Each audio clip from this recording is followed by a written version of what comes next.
एक बार फिर से स्वागत है हमारे सोनी टेक के इस चैनल पर। इस चैनल के माध्यम से मैं आप लोगों को एजुकेशन से रिलेटेड जितने भी गणित, रीजनिंग, जीके, जीएस, ये सभी को मैं आप तक लेकर के आते रहता हूँ। तो यदि आप चैनल पर नए हैं तो चैनल को सब्सक्राइब कर लीजिए और बेल आइकन प्रेस कर लीजिए। तो आज का क्लास है हम लोगों का, थंबनेल जैसे आप लोगों ने देखा, क्लास 9th का सेकंड क्लास है। ठीक है, तो क्लास 9th का ये मैथ है।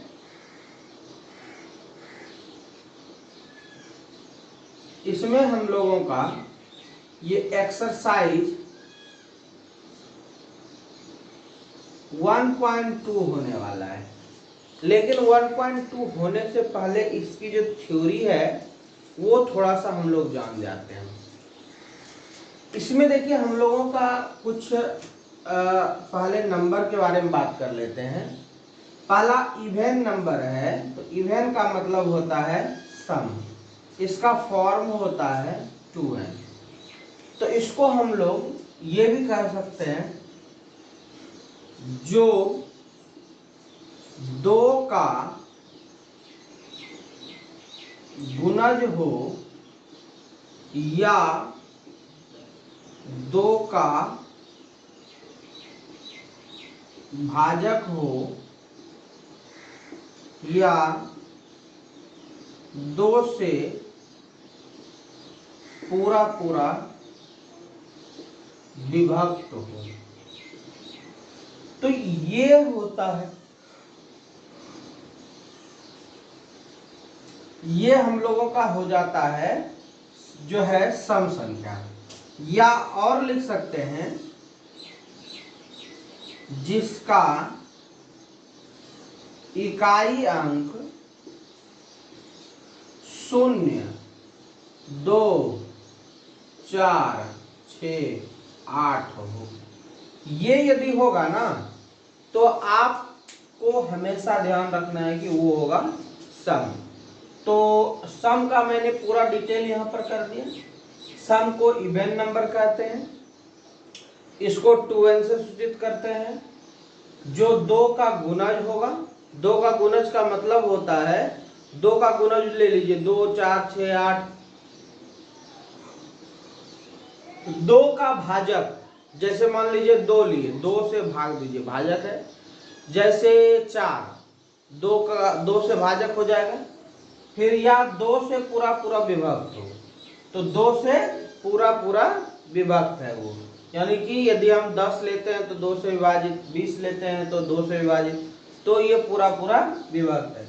या जिसका इकाई अंक 0, 2, 4, 6, 8 हो।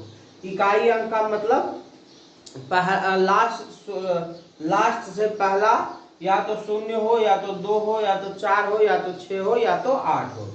तो इस तरीके से कुछ भी लिख सकते हैं, जैसे 3, 4, 6 बड़ा ले लिए, तो ये लास्ट में क्या है, 6 है, क्या हो जाएगा, सम हो जाएगा। ठीक है, यदि हम लोगों ने लिखा 9, 8, 4, 2, 8, लास्ट डिजिट क्या है, 8, क्या हो जाएगा, सम हो जाएगा। तो इस प्रकार से हम लोगों ने सम को जान लिया। चलिए इसी में थोड़ा सा चेंजिंग करेंगे तो वो विषम बन जाएगा। ठीक है, देखिए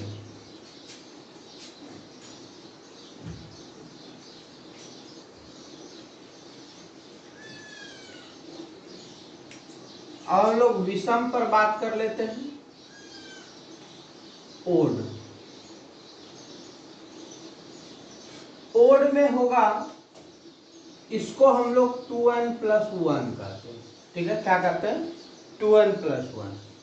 2n सम होता है और इसमें 1 जोड़ देंगे, यानी सम + 1 = विषम। ठीक है, जैसे या में 2n - 1 दीजिएगा तो भी यह विषम होगा। ठीक है, अब हम लोग क्या करते हैं, इसको यानी कि सम में -1 कर देंगे तो विषम हो जाएगा। क्लियर? कुछ और चीजें याद रखिए, सम प्लस सम, ठीक है, सम प्लस सम हमेशा सम ही होगा। लेकिन हमारे पास कुछ और बातें आ जाएगी, जैसे मान लीजिए सम प्लस विषम, तो ये कोई जरूरी नहीं है कि विषम होगा या सम होगा, सम भी हो सकता है विषम भी। जैसे देखिए सम का मतलब 2, विषम का मतलब 5, कितना हो जाएगा 7, ये विषम हो गया। ठीक है, तो यहां पर यदि हम लोग लिख दें विषम प्लस विषम, यदि विषम 3 ले लें, विषम 5 ले लें, कितना हो जाएगा 8। यदि हम लोग विषम 5 ले लें, 5 ले लें, कितना हो जाएगा 10। 3 ले लें, 7 ले लें, कितना हो जाएगा 10। तो यहां पर विषम और विषम को जोड़िएगा ना तो हमेशा सम आएगा, यहां पर सम और विषम को जोड़िएगा ना तो हमेशा विषम आएगा। ये सारी बातें को हम लोगों को पहले याद रखना है। अब आइए इसका डिफिनेशन भी हम लोग क्लियर कर लेते हैं। जैसे ये क्या है, विषम जो है, देखिए ये 2 से पूरा पूरा भाग नहीं लगेगा, 2 से पूरा पूरा विभक्त नहीं होगा। बस इसमें हम लोग यही कह सकते हैं, ना तो 2 का भाजक ना तो 2 से भाग होगा, ये बात नहीं कर सकते। काउच क्या है कि यदि हम कहें कि 3 का गुणज, गलत हो जाएगा, क्योंकि 3, 6, 9 इस तरह से जो विषम नहीं होगा। 3, 6, 9, 12, तो यहाँ 6 और 12 जो है ये ऑलरेडी जो है सम है। ठीक है, इसलिए वो फॉर्म हमारा यहाँ सूट नहीं किया। तो बस केवल और केवल यही कह सकते हैं जो कि 2 से पूरा पूरा विभाजित हो, या जिसका इकाई, ये बात कह सकते हैं, इकाई अंक जो है वो ये हो, 1 हो, 3 हो, 5 हो, 7 हो और 9, इतना यदि रहेगा तो हम लोग कह सकते हैं कि ये विषम होगा। जैसे हम लोग कुछ भी लिख दिए, इतना 210, 0 पे खत्म हुआ, सम होगा, लास्ट में 1 बैठा दीजिए, क्या हो जाएगा विषम। ठीक है, जैसे हम लोगों ने बहुत सारा अंक ले लिया, ये सम होगा क्योंकि 4 है लास्ट में लगा दिए 5, तो 5 जैसे ही लगा दिए क्या हो जाएगा विषम। ठीक है, ये हो गया हम लोगों का सम और विषम। आई होप कि सम और विषम समझ में आ गया होगा। चलिए अब हम लोग इससे आगे बढ़ते हैं और भाज्य जानते हैं।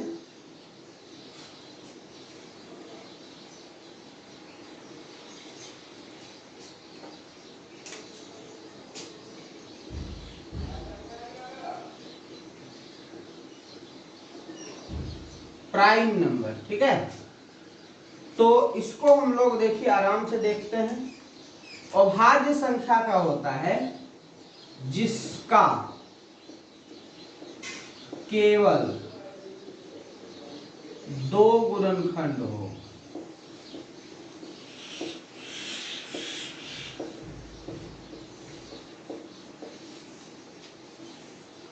या जिसका केवल 2 भाजक हो, या जिस संख्या में केवल स्वयं संख्या से और 1 से भाग लगे। तो सभी चीजों को यहाँ पर मैंने लिख दिया।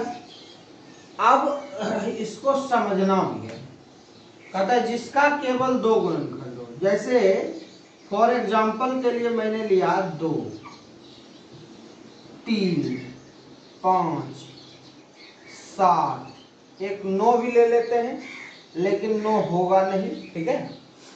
अब हम डिफाइन करते हैं इसको। देखिए 2 का यदि हम लोग गुणनखंड लिखते हैं तो इसमें 1 से भाग लगेगा और 2, इसके अलावा इसमें किसी से भी भाग नहीं लगेगा।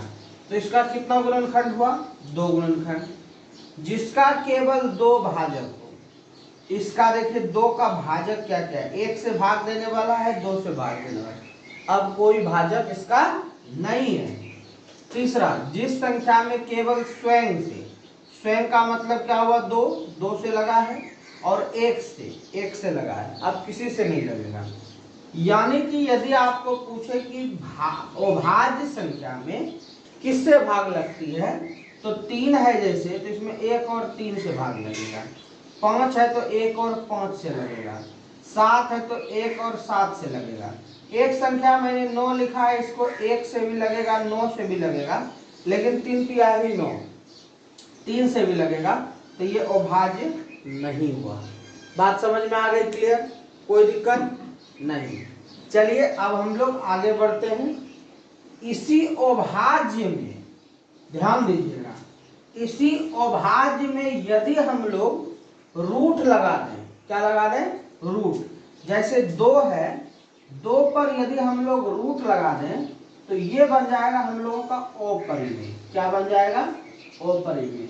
तो हम लोगों को जानना अपरिमेय ही था, लेकिन उसके पहले अपरिमेय तक आने के लिए हम लोगों को सम, विषम, अभाज्य ये जानना जरूरी था।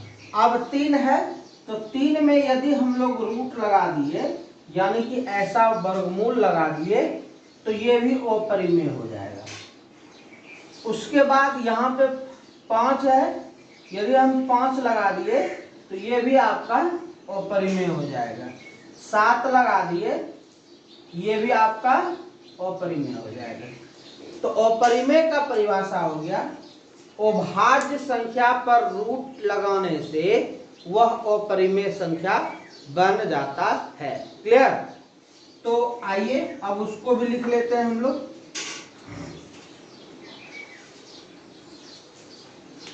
परिमेय पहले जान चुके थे, जो रेशनल नंबर होता है, यह हम लोगों ने पिछले क्लास में 1.1 एक्सरसाइज में पढ़ चुका था। अपरिमेय संख्या, इसको अंग्रेजी में हम लोग कहते हैं इरेशनल नंबर।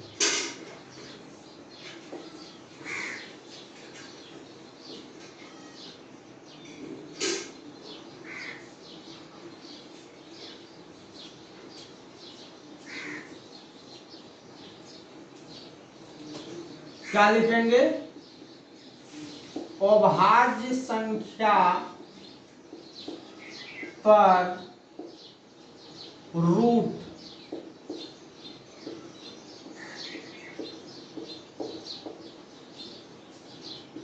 लगाने से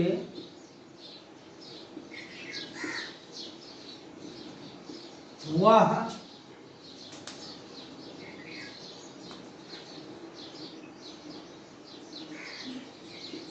अपरिमेय संख्या बन जाता है।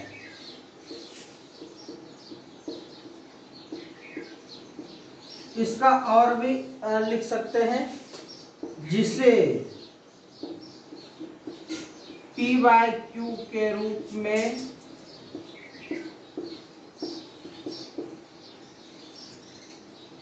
नहीं लिख सकें।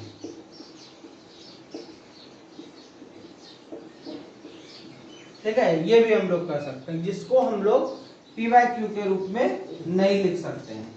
जैसे कि √2 है, तो हम लोग इसको P/Q के रूप में कभी नहीं लिख सकते। ये हम लोग सिद्ध भी करेंगे क्लास 9 क्लास 10 दोनों में। उसके बाद √3 है, इसे भी हम लोग P/Q के रूप में नहीं लिख सकते। √5 है, इसे भी हम लोग नहीं लिख सकते। तो इस तरह से ये हो गया अपरिमेय संख्या। अब बात आती है अपरिमेय संख्या का हम लोग संख्या रेखा पर निरूपण कैसे करते हैं, ये इंपॉर्टेंट है। तो चलिए हम लोग इसको भी देख लेते हैं। तो अपरिमेय संख्या का निरूपण हम लोग संख्या रेखा पर कैसे करते हैं। तो सपोज कर लीजिए कि ये एक मध्य बिंदु है जहां शून्य होती है। यहां से राइट साइड हम गए, एक यूनिट हम लोग कोई भी एक इकाई ले लिए, ये ए हो गया, ये बी हो गया। अब यहां पर एक यूनिट ऊपर के साइड हम ले लिए, बी से सी तक एक यूनिट। अब ये दोनों जब हो गया एक एक यूनिट, तो ए से लेकर के सी तक की दूरी हमको चाहिए।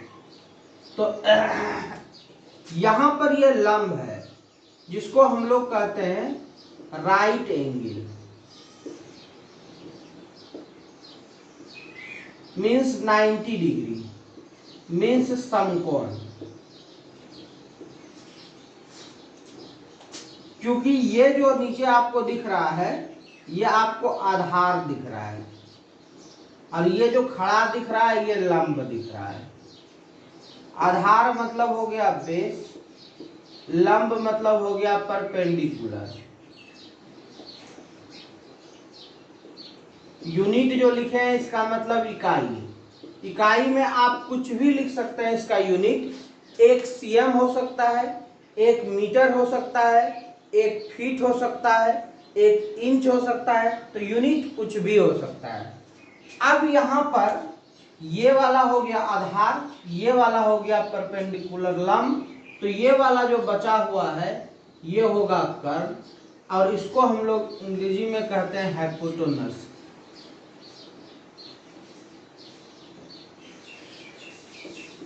अब इससे एक फॉर्मूला हम लोग जानते हैं जो कि आप लोग 10th में जाके सिद्ध भी करेंगे, पाइथागोरस प्रमेय। तो यहां पर होता है पाइथागोरस में कि एच स्क्वायर इज इक्वल होता है P square plus B square. तो एच हम लोगों का कर्ण का वैल्यू प्राप्त करना है जिसको एच स्क्वायर रहने दीजिए। पी होता है परपेंडिकुलर को हम लोग कहते हैं पी, और बेस को कहते हैं हम लोग बी। तो ये हो गया हम लोगों का। P का वैल्यू है एक यूनिट, इसको एक का स्क्वायर कर दीजिए। B को कर दीजिए एक यूनिट, एक का स्क्वायर कर दीजिए। H square is equal to 1 plus 1, H square is equal to 1 plus 1 2। इसलिए H का यदि वैल्यू निकालेंगे तो ये अंडर रूट 2 हो जाएगा, और रूट से बाहर करेंगे तो प्लस माइनस रूट 2 होगा। लेकिन बात यह है कि दूरी है, ये लिखेंगे कि चूंकि यह दूरी है, दूरी मतलब डिस्टेंस, तो डिस्टेंस जब होता है तो ये निगेटिव नहीं होगा। क्योंकि यदि हम इनिशियल पॉइंट से लास्ट पॉइंट तक जाएं, इनिशियल मतलब स्टार्टिंग फेज से, तो स्टार्टिंग पॉइंट इसका ए है और एंड पॉइंट इसका सी है, या ए से सी तक जाओ या सी से ए तक आओ, तो दोनों तरफ दूरी में निगेटिविटी नहीं होगी। क्योंकि दूरी तय कर रहा है तो दूरी तय में निगेटिव नहीं होता है, इसलिए यह दूरी है, अतः यह धनात्मक होगा। अतः यह धनात्मक मतलब पॉजिटिव होगा।